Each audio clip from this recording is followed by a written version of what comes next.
So 3 states we want to talk about specifically that in 2020 we think about as swing states, and in 2010 we also thought about as swing states, are Wisconsin, Michigan, and Pennsylvania. So after the 2010 election, all 3 of those states moved to full Republican control, which let the state legislatures, led by Republicans, redraw those districts.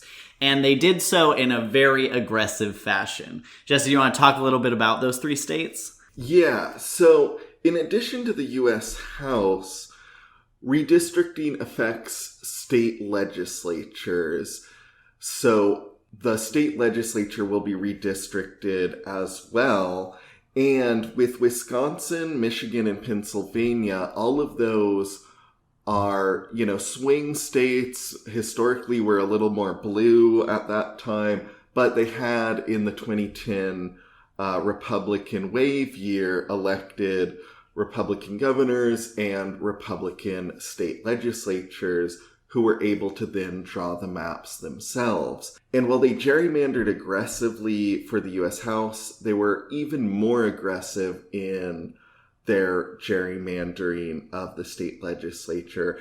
And I think this is best demonstrated by looking at the 2018 elections. So in 2018, that was a wave year for Democrats where they did very well. They won every statewide election in all 3 of those states in 2018. But they didn't win back control of any of the state legislatures. And the reason for that is entirely due to gerrymandering.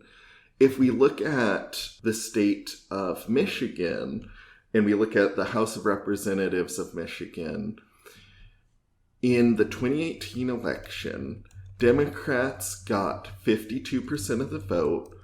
They got 2,128,000 votes versus Republicans who got 47.4% of the vote, and they had 1,935,000 votes. So Democrats got almost 200,000 more votes.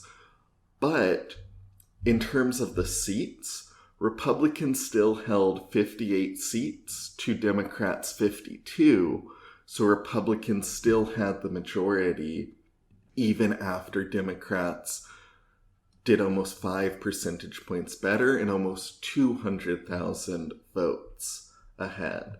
Then if you look at the Wisconsin State Assembly in 2018, Democrats got about 53% of the vote.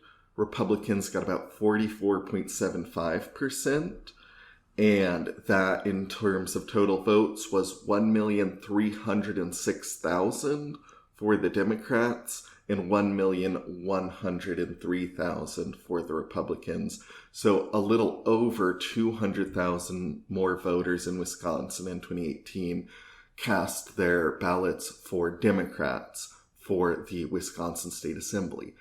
But in that district, Republicans hold 63 of the seats to Democrats' 36. So they're only a few seats short of a 2/3 majority, even while only getting less than 45% of the vote, and while losing by hundreds of thousands of votes to the Democrats in that election. And then finally, in Pennsylvania in 2018, Democrats for the Pennsylvania House of Representatives got 55% of the vote to about 44.4% of the vote for Republicans. And so the vote totals were Democrats had 2,568,000 to Republicans 2,075,000.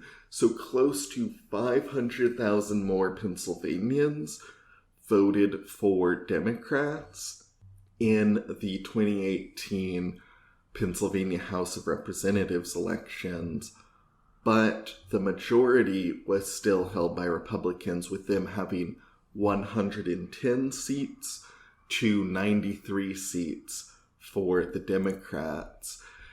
And I know in Wisconsin, estimates are that the Democratic Party would have to win by over 20%, by a 20-point margin, in order to take back the legislative majority. So what that really shows is just the power of gerrymandering. And gerrymandering is more powerful at the state legislative level because it's all done by one state legislature as opposed to at the federal level where it's a mix of different state legislatures, and some are always going to be controlled by Democrats, some will always be controlled by Republicans. And this is really the key point, is that those states are really not democratic with their existing maps. There's no way for the popular will to be translated into a legislative majority in those states, at least for the Democratic Party.